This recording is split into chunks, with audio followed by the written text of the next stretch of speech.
Hello and welcome to the Mik One podcast, where I sit down with industry leaders to discuss the project to product movement.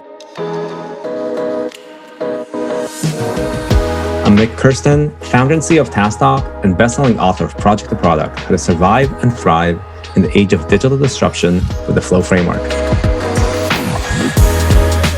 Joining me on today's episode is Eric Willeke, co-founder and principal of Elevate.to. Eric works with leaders to apply Lean-agile techniques and engages across many industries and some of the world's largest and most complex companies, as well as high-growth startups. Eric is a principal contributor to the Scale-Agile framework and a SAFe fellow. He has an amazing range of theoretical depth and practical knowledge on successfully scaling transformations, so I'm thrilled to have Eric share that with our audience today. With that, let's get started. Hello, everyone. I'm very happy to be here with Eric Willeke. Eric and I met because one of my largest customers at Tasktop and someone's working really closely with in a large transformation, they needed someone who was one of the leading experts in agility and SAFe. And I talked to a number of colleagues and the same name came up as the number one person to help with these large scale, very consequential transformations. And that name was your name, Eric. So welcome. It's great to have you here. Well, thanks, Mik. Yeah, and since we've really helped this customer progress, I think the interesting thing is, as you just told me as we were going to start, you've been reflecting on many years in how you've helped organizations progress, understand agility, reorganize around it, and you mentioned that you actually had a couple of insights as you were reflecting on what the next year ahead should bring for you. So you mentioned simplicity and flow. So if you could just tell me a bit about how you got to those as the conclusions for the sorts of thing you'll be thinking about in 2021. Yeah, one of the things I've realized over the years, every year I try to look back and just kind of think about what the theme is of my career, my life, the work I've done with clients and so on. And this year, a quote kept coming up in the last couple of months of the year around a number of different topics. And that quote was variations on the theme of, you just make that sound like common sense. Like I sit there talking about portfolio management and it's mind-boggling complex numbers involved. And leaders at the executive level saying, wow, thinking about that just sounds like common sense when you describe it that way. And hearing that for leading transformations and leading change and working through how some of these very complicated, large-scale environments we both play in work out. And I realized that maybe that's a superpower, but regardless, it's a service that I can provide to the world around how can I make some of these things simple enough that you can convey them quickly, that we can have meaningful conversations that get to the essence of things without being distracted by everything else that comes with it. And as is a habit when I do these reflections, I realize that the good ones are also applicable to my personal life and the way I show up with my clients and with my family and so on. So that's where this idea of simplicity really came to bear. How do I continue distilling down to the essence of things and really focusing attention, intention and attention both, on those critical elements that are the crux of making everything work. And then kind of connected to the other one is, I struggle with attention. I'm a leader in the digital age. There's information coming from everywhere. How do I get to where I can go deep and create these elements? And this started out as a very personal one. But then I realized it's one that every executive I work with struggles with as well. How do you create the space to distill down to the essence of things so that they're simple and everybody can jump onto them? And that's where this idea of creating personal flow, and I realized, of course, then, as a lean guy, everything is around creating flow with my clients and helping them create flow at every level of their organization. So I just kind of got there with 2021 is going to be about really focusing on personal and partnering with my clients, professional flow, and simplicity. Yeah, I think there's just something so profound to that because I know as organizations and as ourselves as individuals, as leaders, as contributors, we haven't just completely inundated, right, with different ways of measuring things, different approaches to transformation, more and more different frameworks and so on. And I think this complexifying absolutely gets in the way of leadership in the end, right? Of helping an organization just focus not on the metrics, not on the framework, but on focus on actual outcomes. So I think I'm going to have to borrow and adopt that one from you and let you know how I'm doing with it as well, because I think 2021 needs more simplicity, right? I think just the amount of initiatives that organizations have undertaken, right? The various ways they're looking at measuring things. If we don't distill that into some of the most meaningful ways of focusing and measuring what value we're delivering, again, we're inundating ourselves. But I think what's worse, and this came out from what you said, we're inundating the people who need to, in the end, sponsor and support these initiatives, right? Because Agile has become more complex. DevOps has become more complex. The frameworks have become more complex. And I don't know, I fear that complexity is becoming unrelatable to more and more people within the organization. One example, just to hit that last point to home, I remember, 4 or 5 years ago, I was working with a VP of product, had about 100 people working on the product through that individual. And we were sitting in quarterly planning and just went through all the initiatives that individual is responsible for working on, reporting on, and kind of being aware of the status on, from the enterprise level, from the product family level, from their own product, and then other things they actually want to do for their product directly. And 33 different initiatives were in flight that this individual is supposed to focus on, in addition to the product work, in addition to the things that they needed to do to move their product forward as a leader in a product organization. Yeah, exactly. And I think part of this for a good reason, right? Is, there've been, and I think this is very timely as everyone's looking for the way that they think about 2021 and being successful in 2021 and making their teams and organizations successful and thrive in 2021. So much of those journeys have to do with measurement, right? I think the reason that we've seen some of these things be really successful, things like OKRs and measurement, what matters. I think in the last couple of months, I've noticed that the vast majority of the organizations I work with are actually in the process of deploying things like OKRs and objectives and key results. The ways of sort of mechanically misusing these things are so interesting. And I actually have noticed that personally, I've been using OKRs for the better part of the last decade, actually almost all of the last decade within my organization. But one of the safety valves in there is that you can only, you shouldn't make more than 5 for any particular thing, right? It's 3 to 5, and only you measure that each objective with up to 3 to 5 metrics as well. So I think that actually inherent simplicity in there, I've seen people struggle with it, but actually provide a really good value, which is it makes you focus, right? It makes you, it means you're not going to, create a list of 20 KPIs to measure this one particular thing. So your common sense point makes a ton of sense, right? Is that in the way that we think about these things, we need to understand their purpose, and we need to make sure that that value is communicated and shared. So how do you relate this to flow? So I completely get that. I think the simplicity thing was very good inspiration for our listeners in terms of how they think about making those plans. But tell, you mentioned personal flow and organizational flow. How is this simplicity for you related to flow? A lot of ways, it's kind of like the flip side of managing work in process. Everybody in Lean talks about WIP, but the reverse of WIP is focus. And it's getting rid of all the things that distract you or all the things that are disrupting flow. And if you look at Dan's work on measuring flow and some of the work Tori and McGinnis have done and all their metrics, flow is one of the best metrics if work moves. As soon as work stops and stops and stops and then moves a little bit and stops and starts and stops, that's when you have no flow. All of our metrics, all of our tools for measuring break down. Mm-hmm. It just becomes back to utilization and cost, at that point, I guess, because you have no motion. So creating motion is the act of simplicity applied.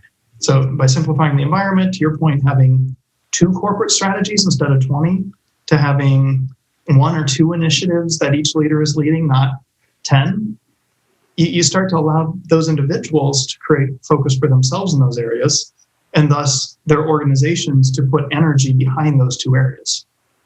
And that's where the real flow comes from. It's from not scattering energy everywhere. It's putting the energy into an area where you can flow with it. You can apply it. You can steer it. You can make decisions that cause it to go in a different direction instead of your decisions just going into the pond and having no impact whatsoever.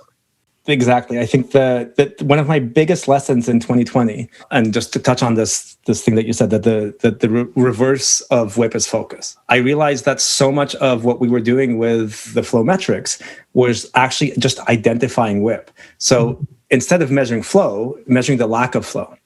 Now, that's a really important thing, because when you realize that much WIP is impeding flow, and this common flow dysfunction that we saw across within pretty much every organization where we deployed our value stream management solution, which is that WIP was increasing And so that the rate of flow is decreasing.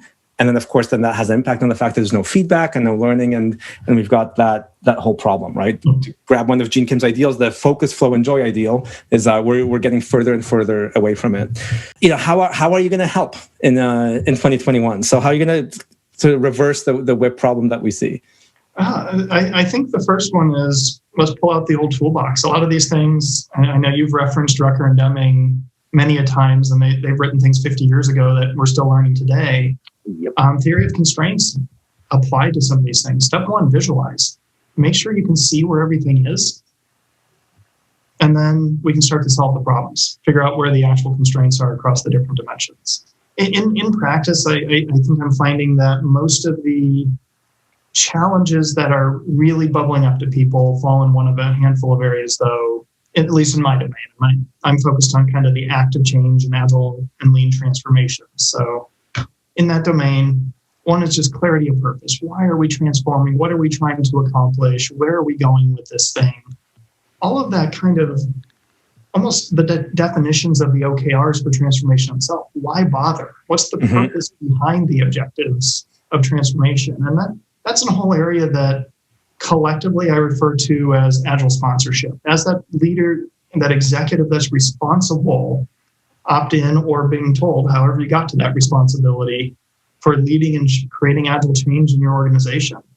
What do you got to do? How do you form your center of excellence? How do you start change? Well, why do you start change is always the first question, not what do you do? So that's one area. The other area of constraints and kind of just logjam that I see in company after company is around portfolio management. And how do you simplify the number of things going on so that people actually have a clue what's the most important to focus on? When a product owner in a team, or when a product manager that's one of your 700 product managers in a Fortune 10 enterprise has a trade-off question to make, which way do they tip without having to escalate back to the CEO to find out which one's more important? And creating that environment around the portfolio where you can start to break the logjam and start to flow. And then the common theme you might have heard across both of those is what I'm starting to refer to as purpose management. How do you look at the reason behind the OKRs? How do you elaborate to people why are they doing the work they're doing, not just at the outcomes level, but at the intent level? I spent a decent chunk of my Safe Summit presentation this year talking about what do we even mean by purpose and how do you get from enduring purpose to like current activity and the benefits of it.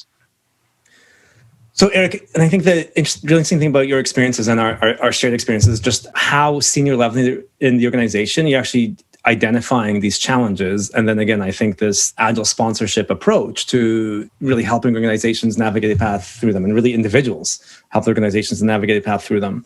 Talk a little bit more about how you think about agile sponsorship. I've absolutely seen this, right? Where it doesn't have the right purpose. It's overly mechanical. It's a lot of the things that you have described, right? Just people going through the motion. Where does that person come from? Because in the end, I know the way I think about it is purpose has to start with a customer, with a business outcome, with something that great organizations are really driven by delivering to the market. So tell us how you think about purpose, because in the end, it really is that purpose needs to drive into how you structure everything, from the transformation, from what you measure, from how you empower and structure and manage your teams, and you manage basically everything around purpose rather than proxies. So yeah, one of the things that I remarked on, I don't know, probably 3 years ago, I've been looking in a similar reflection period back on a number of different successful and less successful adoptions.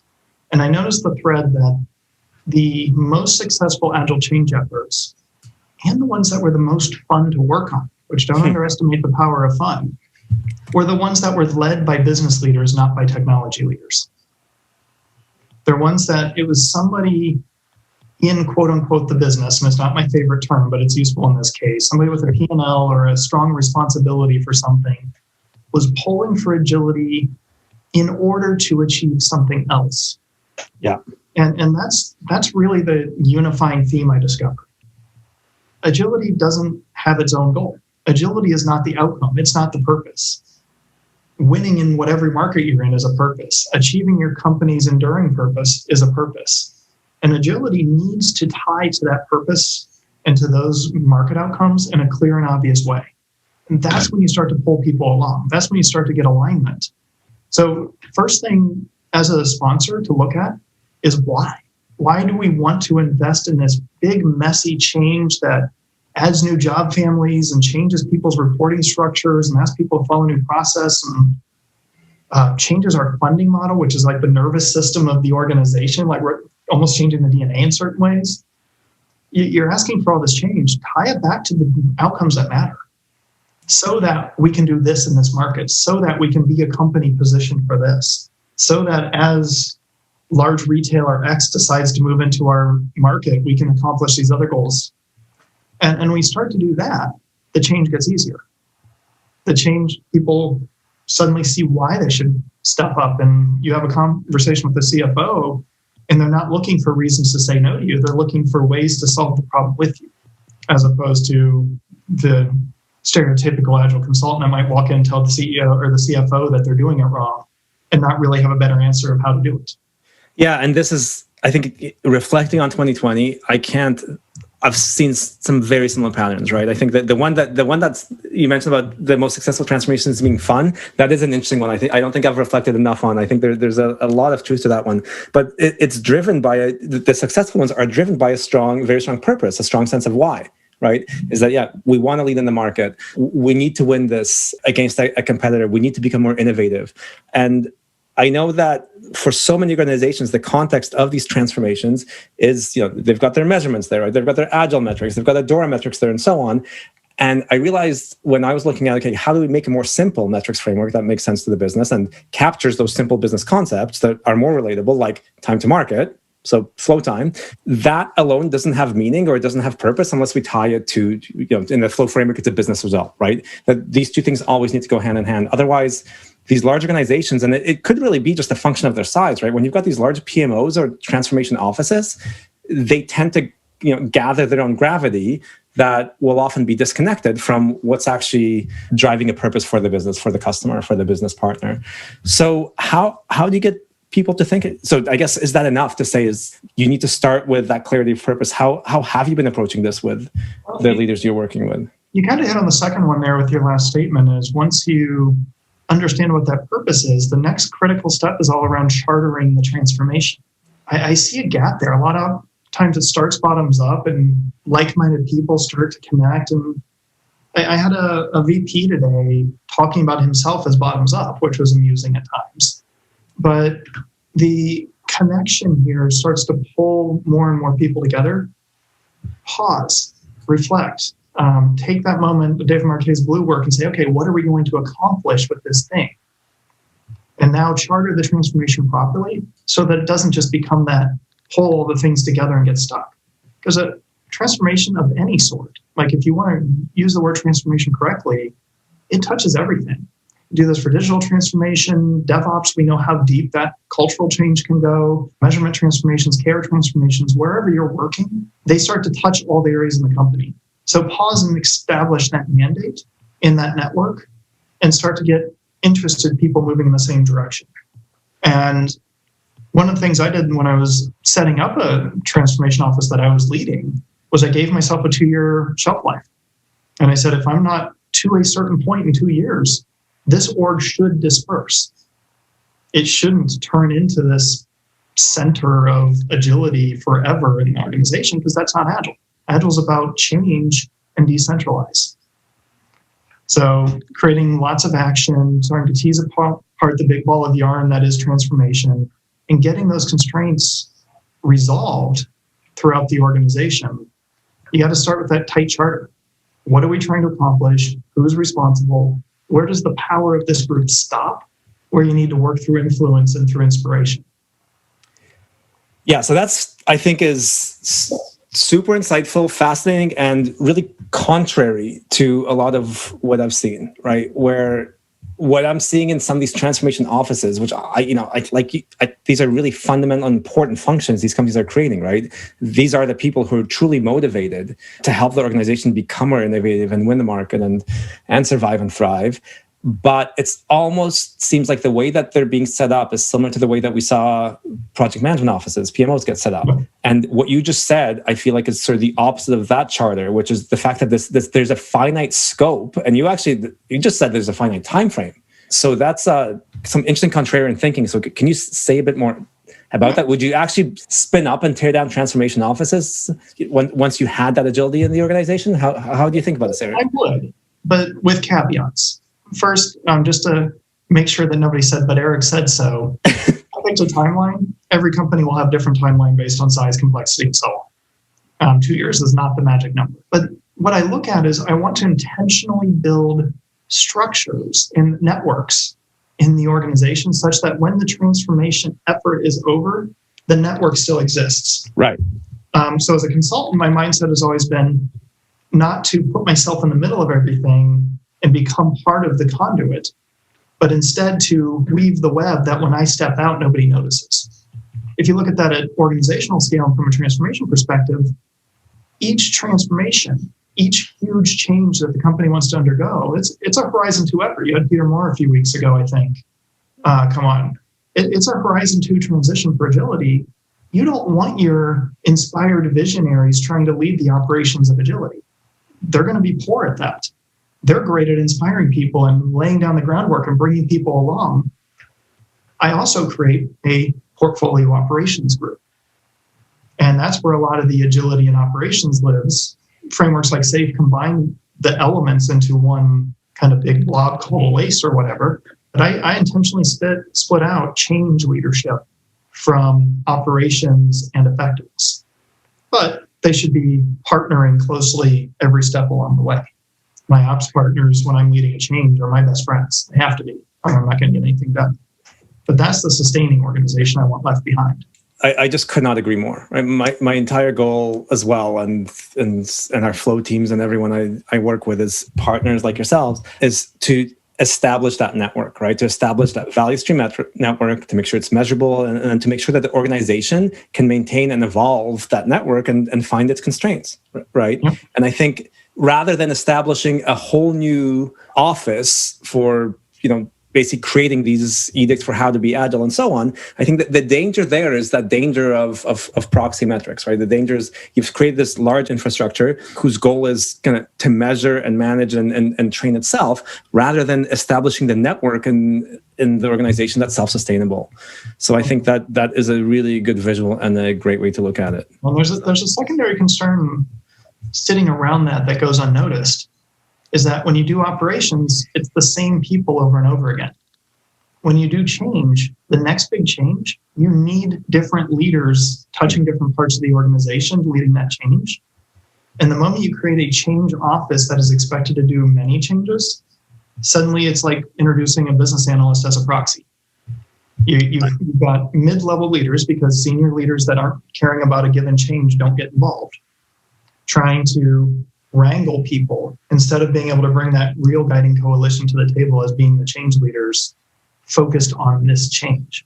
Yeah. And building those dynamic leadership teams with the right executives from across different silos, that's what starts to stitch the silos together and then provides a behavioral example for how everybody else should work together across silos lower in the organization.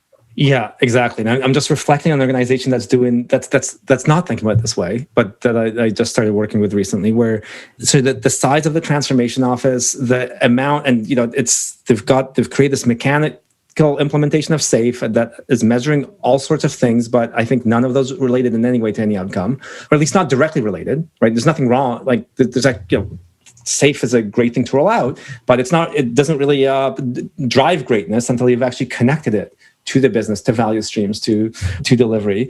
And they've just gone through this just massive effort implementing the DORA metrics, right? The DevOps handbook. And that in itself became the purpose. But if I actually look at so that means that now, of course, everyone on the teams needs to know how to measure that. The really large effort has gone to reporting it, making sure that the reporting of it's correct and to be used for this.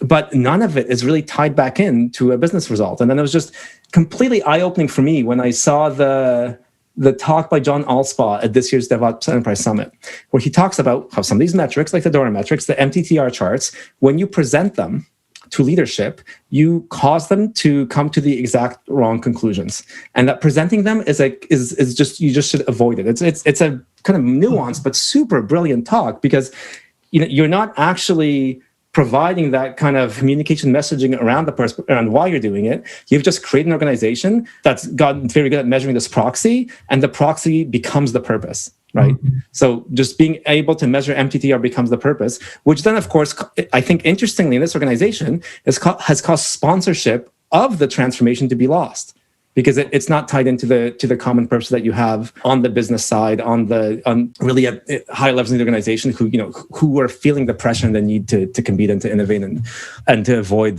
basically to make sure that they're not getting disrupted. Let me touch one other thing that's really important in that context, real quick. Another detail in there is just that the implementation you get, whether it's SAFe or DevOps or whatever, tends to reflect the mindset of the person leading a transformation. So if you have a CIO, CTO type lead on your transformation who is very focused on building stuff, you're going to get a feature factory implementation of SAFe. Interesting. Yeah. If you have a product leader, you're going to get a product focused implementation of SAFe. If you have a coalition leading it, the right coalition, they're going to have to sort that out amongst themselves, kind of Lencioni style, get that clarity amongst themselves before they can provide it. Then you have a chance of getting a well-balanced, enterprise value-focused transformation. Yes, I'm just going through all of the examples of this in my mind, but I think there's a lot to that, right? And I think there are different approaches to that to make sure that you've got the CIOs who I've seen thrive have had very close partnerships with people within lines of business, other business leaders, and so on. But in the end, I guess it is what you're saying, which is that's formed these oftentimes informal coalitions. That means that you're not just responsible for putting in measurement, you're responsible for putting in measurement that then drives business outcomes and drives results. So to avoid that, because we'll have lots of CIOs and more technology centric organizations, chief product officers and others, VPs of products and such, and R&D leading these transformations, right? They'll have been tasked with it, and they'll have been tasked with it now for this year, right? And so I think the more we can help them this year, the better.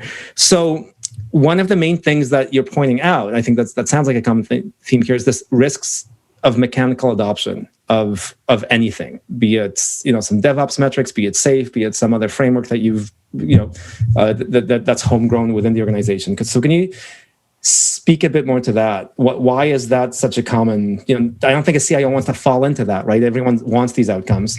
Why is it such a common pitfall, that this mechanical adoption? And I feel like, Eric, I'm going to just one interruption, and we should actually reflect on some of your career, because you've seen this over the years. This is just, I'm not yet sure about this, but it seems to me like I've seen it more over the course of the last year or so, just the mechanical adoptions. And maybe it's where we are in the adoption curve. Maybe it's more pragmatist or something, but are you seeing it more, and why is it happening so much? I'm going to agree. I was about to say, I think part of it is tied to the late majority, where people are doing it because it's working for their competitors. Yeah. And there's certainly something to that. I mean, think about the prevalence of the Spotify model and conversation out around the world.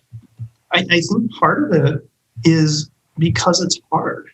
I was talking with somebody leading a Fortune 50 transformation earlier this morning, and she was asking for some resources around making the product transformation or product-centric transition for one of their SVPs. And it hit me. I'm like, well, here's a bunch of things. I can send them to your podcast. Here's what can you send. I'm like, well, wait, what are they actually trying to get through themselves? Are they trying to get through this is valuable and I need to get started on it curve, like the convince me part? Or are they trying to truly dive into the I want to do this and lead this part? And the convince me part is like easy-ish. I mean, it's a relatively low bar. Yeah. And then I think about the number of different domains and the cognitive load and the learning required to truly lead something as deep as a proper transformation.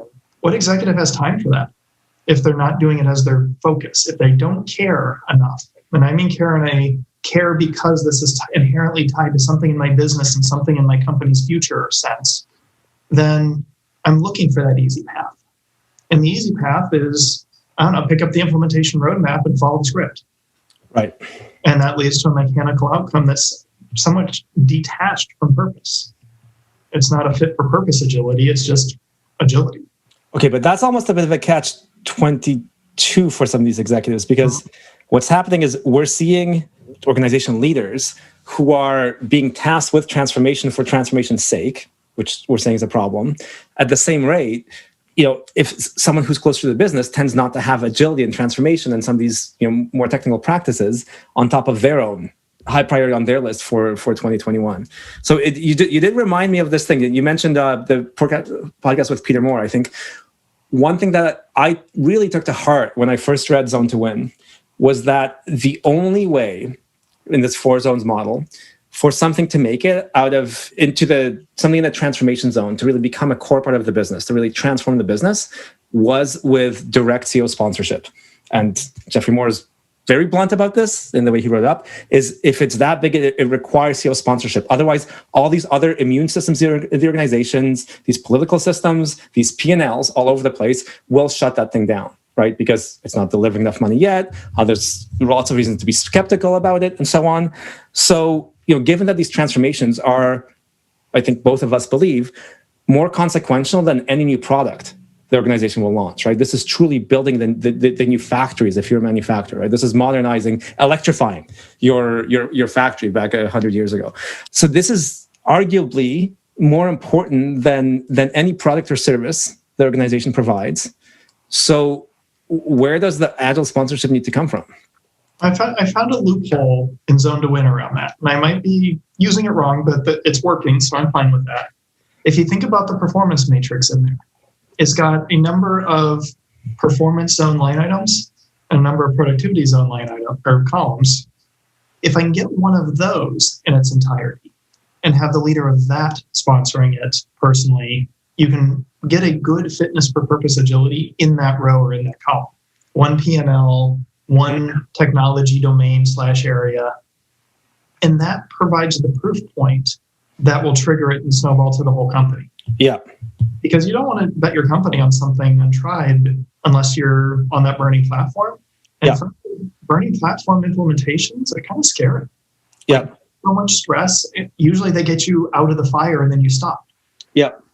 So pick a performance zone line of business and fix that with agility. And I'm not talking just technology agility. This is kind of the whole in whatever you define business agility as, that whole thing.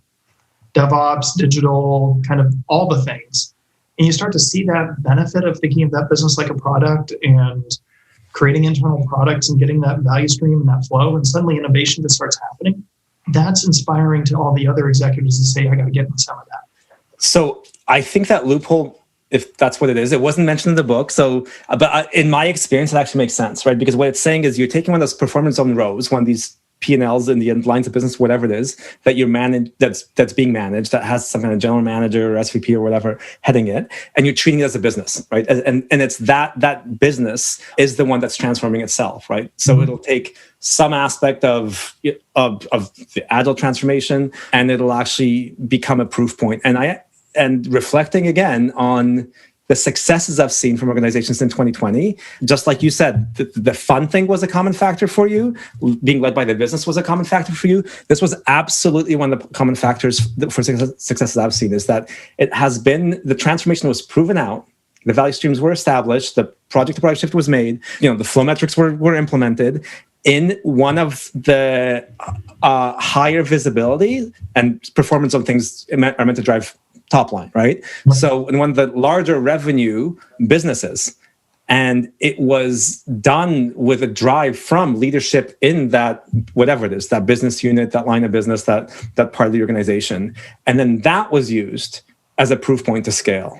Exactly. I think that's a super interesting pattern for where the sponsorship could come from, is you take it from one of the, I guess the other pattern I saw, Eric, is that there was a lot of pressure for that row, for that particular business to change, and some kind of transformation leader there who provided the sponsorship. I'm going to wager a small bet that for the successful ones, that leader then took all of the leaders of the productivity zone partners they had to work with and pulled them to the table and said, we got to solve this. Yeah. And look, it worked. We're not a snowflake, right? This actually did work. We saw results in 6 months, not 18, and so on. Yeah. And it is, I think an aspect of this that I think has been an healthy dynamic is it has been those parts of the business that are most under competitive pressure, right? The ones that need to innovate faster, the ones who have their backlogs have gotten to the point where they know they need to just completely change how they deliver in the cycles they do that on. Okay, so that sounds like a good New Year's resolution from a good chunk of our listeners is pick that performance zone thing and demonstrate these new ways of working there. From the tooling to the methodologies to the reporting, it's interesting because at large organizations, there's still a lot of dependencies on the central IT team and the central tools team, and there's the PMO teams and so on. So any advice on, and again, you've seen the range, right? Right up to the scale of CA. You've helped implement effective transformations. How then do you manage that desire for one of the performance zone businesses to move faster with sort of the inertia of some of the centralized operations? Yeah, this is one of the few areas where I do look a little bit to multimodal or bimodal and that kind of thinking. It's like, okay, well, where are the areas that can change easily? Let's focus there. Where can we drive meaningful, impactful change that doesn't pull many, many dependencies in? And I see dependencies on like 6 or 7 different axes when I look at organizations, from like the customer journey and CX to the org design, kind of the team topologies thinking there, business architecture, enterprise architecture, and so on. Don't pick the hard spots. Find the easy wins that have high leverage and start there, because again, winning pulls more energy. If nothing else, it frees up capital to go invest to fix some of the other things. And if you have a monolithic architecture that's resisting all of your attempts to do DevOps, maybe you can make some wins purely on the surface that give you the permission to start applying a strangulation pattern and teasing apart that monolith. Yeah, exactly. You have to cash in the capital first. So don't do that. Don't fight that. Don't say, well, we can't do any agile until we fix this DevOps monolith. We can't do any DevOps until we're off the mainframe in 5 years. Well, no. Find an area where you can win and start to get the benefits that pay for the future change. Because the cost of delay of not doing it is far too high. Yeah, exactly. And then those kinds of wins, I mean, we both see it, right? It's fun, right? Seeing those results rather than saying, we need to move off mainframe to change anything. You don't, right? If there's a focus on just finding your constraints, seeing and measuring your flow, it is amazing. To me, still, another kind of key lesson for me from 2020 is how much low-hanging fruit there is. Like how many excuses there's not to change. Like we've got this massive monolith. It's going to take us 2 years just to start to apply some strangler pattern and put some APIs on it. To when you actually see what the constraints are, and then going after those bottlenecks and celebrating those early wins. So I think there's and it's fun. Right? When you just reduced your WIP by 20%, you saw velocity go up, and someone sends you this amazing email from what the teams have delivered. It's really fun. What else are you focused on in help organizations in 2021? I think the other one is just paying attention to the speed of the journey and being intentional about the fact it is a journey instead of trying to dive in and do all the things. We were talking about mechanical adoption earlier. One of the other drivers of mechanical adoption that I've seen, or maybe even worse, what's called explosive adoption, is when you see a couple wins on important programs and everybody then just goes and launches trains. Everybody starts to create scrums. Everybody just pushes into whatever the most visible aspect of the change was and tries to copy it. Phrases like cargo cult start to come to mind here. And because you weren't intentional about it, the organizational ecosystem collapses. Finance was able to ignore and hand wave one program, but they can't do that for 50. Right. HR could wink and nod about one group operating without proper job architectures and not really being sure about the career progression for people, but not 5,000 people. That's starting to become them not doing their job. So when you start to just push more and more at the organizational support systems, they'll collapse because they can't handle everything as an exception. The whole reason to create a functional hierarchy is to handle things in a competitive, consistent, meaningful, optimized way. So one of the things that I look at is after you've done that initial exploring and you've got a couple proof points in the small, important programs, top line revenue, things that people see winners, that's when I actually tap the brakes a little bit. And I say, congratulations. You've created so much pent up demand for agility that you can use that pressure to drive change to these systems. Let's pick 3 more important programs, not 30, and overstaff them with agility. Put extra, whether you call them consultants or leaders or free agent SVPs, your change executives, put some extra support around the next 3 programs and keep looking for those organizational stresses. Where are you creating friction through the act of trying to implement using agility? I think, who is it? Dan Rigsby, I believe, in his book, Doing Agile Right, talked about a prototypical Scrum Master just kind of writing down all the organizational impediments. That's exactly what I'm talking about. Because then you go support the initiatives that can fix those. Yeah. And that's a key part of your center of excellence for your change office. No single Scrum team or release train or delivery group can go change those organizational processes. But a center of excellence with dedicated skills and an organizational mandated charter can go partner with finance to fix how you do financial auditing. They can go partner with HR and write a new job architecture that gives product management a promotion path or gives Scrum Masters a promotion path. Then go work with your audit and compliance team to come up with the automated security approaches that are described in the DevOps handbook. And you can join these initiatives. Now, Mark Richards talks about this viral infection of those initiatives. You put some Agilists in and you get Agile initiatives. And they start to raise the water for everybody and make the barrier to agility lower across the organization. The win of this exercising agility, and that's the second phase, I think, of is exercising agility. The win of that is when you're no longer afraid of another release train launching. Kind of think back to in the DevOps metaphor where you get to the point where a deployment's a non-issue. It just happened overnight. You wake up and 20 of them happened. Yeah. You want to get to the point where release train's just launching. You don't even need the center of excellence paying attention to it. Yeah. And you have no concerns. And then you can start to scale.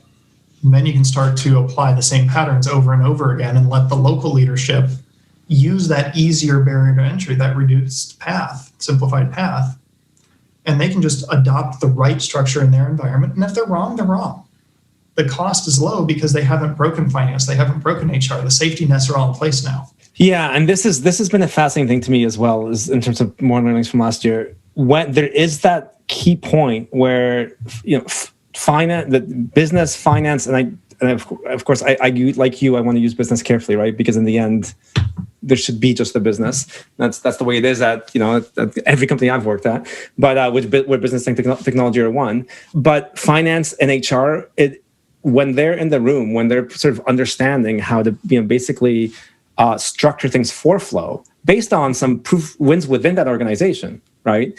I've seen the flip side, probably like you, right? Where it just tens of thousands of staff shifted to the Spotify model. Everyone's completely confused. The job titles are different, and no one's actually felt any benefit to a change that took 12 months and just an insane amount of organizational effort and change management, right? Versus what you're describing, Eric, which is prove this out within a part that you can transform easily enough, get some low-hanging fruit, make sure, actually, I think the key thing I'm saying is that finance and HR leadership is part of some of those discussions so they understand how to put in the infrastructure for launching the next, that next 20 trains and value streams, right?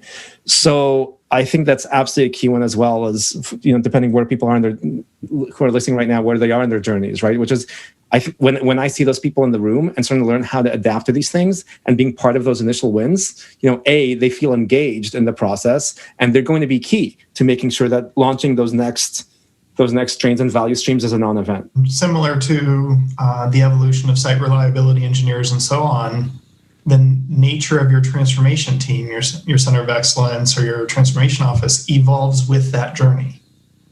How they have to support it will shift in different stances, area to area, phase to phase. Yeah, exactly. But then if we are to apply then theory of constraints thinking to that journey, it is really interesting to me how much, when the scaling comes, finance has been kept out of it. HR has been kept out of it. The business leaders have been kept out of it, right? We're just, we should be able to move faster. But meanwhile, the constraints that come from infrastructure, operations, HR are actually the main constraints to scaling, and everyone's afraid to launch the next 10 trains. And it's I have not heard of it talked about that way, right? There's that the kind of disciplined time to tap the brakes. I think that's a really good way to think about it, and who needs to be on board and setting up those new systems for that new network. I don't think it's rocket science, right?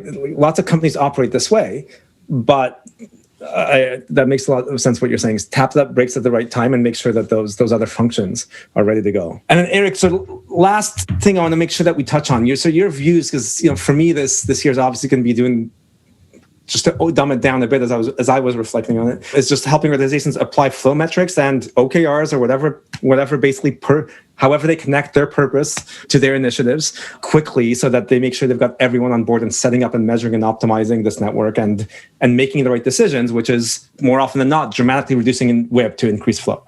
So how are you thinking and guiding the people that you work with on just on that whole portfolio level, right? In the end, we want to establish this network that supports these lean portfolios. Just if you could share a bit of your wisdom and learnings on that front, I think that would be really helpful. Yeah, the portfolio is an interesting one because it is such a crucial part of the financial nervous system of a corporation. And a lot of people look at it as, like, I hear language like the office of no, and kind of a lot of derogatory language about portfolio management. And I don't think that's helpful, because it's not anchored in understanding of what the purpose that group is meant to provide in the first place. And I like to go back to the simplified view of this is how you connect strategy to execution. Mm-hmm. We have a purpose as a business. We want to do the work, in our context, generally technology work, that is necessary to achieve that purpose. How do we spend our money to do so? And if you look at SAFe, they kind of break into three pieces. There's how do you make the investment decisions as to what's most important to do there? Mm-hmm. How do you operate it once it's going, kind of that runtime operational, and how do you govern it to make sure you're getting what you want out of it? If you can accomplish those goals, you're probably in good shape. Now we get into the details, and we know what's hiding in the details. And this is where I think people miss the important steps of, let's just focus on one, Porter's advice. The essence of strategy is what you don't do. Mm-hmm. Make sure you know what to stop. Focus a lot of energy on what doesn't align to strategy and getting that out of the way, because that will simplify. That clears the waters and makes it possible to see what the real value things are. I saw on the back of a business card, and I don't know the source of the quote, kill all the good ideas so the great ideas can thrive. Yeah. And I love that one. So that's just simplification piece one. And then they just published, I think it was in the last couple of days, a new article in Cutter where I wrote a piece on defragmenting your value streams.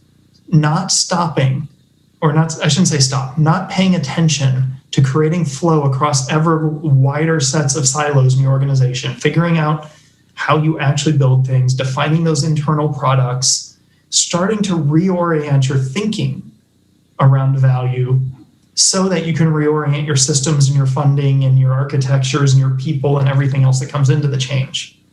But getting that common language, that common shape of here's how we think about our business and our value, and getting people on the same page, that's the biggest step for portfolio management in my mind, mm-hmm. is taking those, not just the project chunks, but just the flows of intent in the organization, the path decisions taken, starting to simplify that. Then you can start to create pockets, I think of them as islands of flow. Mm-hmm. You have an internal product. It has a little bit of a walled garden, which feels a little exclusionary, but it creates a calm space that can actually have a roadmap and deliver against it and thrive and improve its systems and all those great things around agility. Portfolio management is creating those islands. Yep. Through funding, through people allocation and staffing. And once you get enough of those, then you can start to do the rest of the cool stuff around lean portfolio management and everything else. But start with that flow. Yeah, I mean, I could not agree more with what you just said. And I think this interesting observation for me is those islands of flow, they're self-perpetuating, right? Is that when they hit, because we have organizations where we're missing so much of our upfront work definition is still in requirements and people still have it in a spreadsheet or Confluence or SharePoint or wherever. But when you actually start creating and nurturing those islands of flow, they want to grow. And all of a sudden, more and more work gets brought to the value stream because kind of the collaboration and the pull in the end drives it, right? You've got people, you stop having the teams, the delivery teams being the bottlenecks. And all of a sudden that island of flow grows and encompasses more and more of the value stream. So I think that's a great vision for LPM. That's awesome. There's a caveat there is that got to be careful not to scale up, but instead scale out. Thinking about it from another, I find out so many of my architectural analogies from being a practicing architect fit in organizational design. Mm-hmm. Because when you have a well-functioning group, everybody wants to give that group more work. Yep. Instead, jump next to them on the value stream. Totally. You've got a business that has a challenge, and with one area and one software platform, build a internal product around that software platform, and then go help the other business that consumes that platform and the other business. Yep. And then figure out what products that product relies on. And instead of making that product bigger and turning into a new monolith, have the discipline to say, okay, what's the next step in the network? Yeah. And what's the network of services they rely on? Who consumes them, and how can we productize those and spread outward? Yeah, I could not agree more. And the thing that we see over and over, I still think it's a lot of organizations take a while to get there, right? But in the end, if you actually look at that network, it's exactly what you say, right? You look for where the constraint is. The constraints are, they're not on the business application; they're below it, right? They're somewhere in the architecture or some monolith that you've got, and then in a broken value stream that's lacking automation, as always slow security reviews and such. So yeah, taking this scaling out approach rather than scaling up. But it is interesting. It's a very common anti-pattern. We got it working here. Let's give them more work, right? Whereas, of course, then you're just back to undoing the reversing of the whip that you actually succeeded with in the first place. So I think that's another key thing that people should apply to in 2021. Eric, anything that we've missed? This has been, I think, some great guidance and direction. But if thinking back to the thoughts that you had around simplicity and flow when you were reflecting on your year, anything else that you want to share, really have people thinking as they make their resolutions? Yeah, I think so. I watched a short video from Simon Sinek a few days ago where he outlined the characteristics of a good vision, mission, core statement. Mm-hmm. And I want to tease one element out of there that kind of transcends everything that we've talked about. And that is the service element to this. Kind of the other pillar of LPM that I was just talking about. We talked about islands of flow and simplicity, but the flip side, the other piece that you need to put into there is a LPM function that has a service mindset. We are servant leaders that are unblocking and serving the people that are spending the actual money. Transformation leaders that are taking a service mindset around how can I best serve the purpose of the organization through agility and agile change.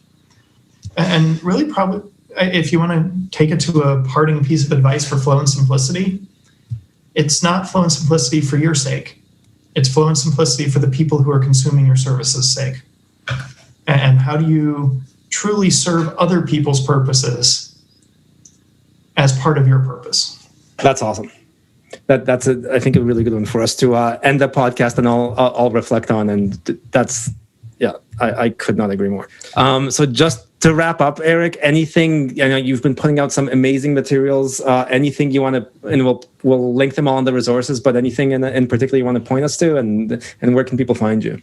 You can find me on my website, Elevate.to. Elevate.to is our company, /Eric. That has links out to a lot of my things. You can find linked to an overview of the journey of the lace where I talked about some of the stages, a few other articles, my blog's linked from there. Yeah, and then at risk of teasing something, but I'll put myself on record so I actually have to do it this year. One of my big goals for this year is to move a book on agile sponsorship ahead in a big way. So continue to expect to see lots of writing around that showing up in the blog and evolving towards that book. That's awesome. And I think that will be a tremendous contribution. And thanks for sharing a preview of some of your thoughts on this. So, all right. So simplicity and flow, and it's all about providing that and serving it to others. So thanks so much, Eric. Yeah, thanks, Mik. It was fun. And Happy New Year.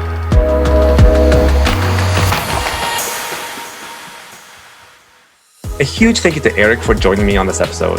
For more, follow me and my journey on LinkedIn, Twitter, or using the hashtags Mik +1 or Project to Product. You can reach out to Eric on LinkedIn or his Twitter handle, which is @ERWilleke. I have a new episode every 2 weeks, so hit subscribe to join us again. You can also search for Project to Get the book. And remember, all author proceeds go to supporting women and minorities in technology. Thanks, stay safe, and until next time.